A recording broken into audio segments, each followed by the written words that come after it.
ஓம் குரவே நம. ஜெய் ஸ்ரீராம். எல்லாருக்கும் தெரியும், இன்றைக்கி வந்து ராம் டெம்பிள் வந்து எஸ்டாப்ளிஷ் பண்ணுறாங்க. அதில் வந்து இந்த பிரதிஷ்டை, பிராண பிரதிஷ்டைலாம் நடக்குது ராமருக்கு. ஸோ இப்போ இதில் பார்த்தீங்கன்னா ஹாரோஸ்கோப் ரீதியாக நிறைய பேராமீட்டர்ஸை அவங்க ஃபாலோ பண்ணியிருப்பாங்க. ஒரு சின்ன பேசிக் இதெல்லாம் பார்த்தீங்கன்னா, இன்றைக்கி திதி வந்து சுக்ல துவாதசி. இது சந்திரன் அதுக்கு கிரக அதிபதி. ஸோ இந்த மாதிரி செலக்ட் பண்ணியிருக்காங்க. அடுத்தது நட்சத்திரம் முக்கியமாக மிருகசிரீஷம்.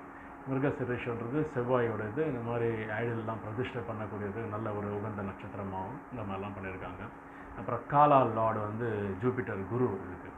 இந்த மாதிரி வேரியஸ் ஆஸ்பெக்ட்ஸு, அப்புறம் விம்சாம்சா, அப்புறம் தசாம்சா, நவாம்சா நிறைய பண்ணியிருக்காங்க. இந்த மாதிரி நீங்கள் கூட வீடெல்லாம் ஏதாவது புதுசாக கட்டுறதுக்கு தொடங்கும் போது இந்த மாதிரி நிறைய விஷயங்களை கேட்டு தெரிஞ்சுங்க.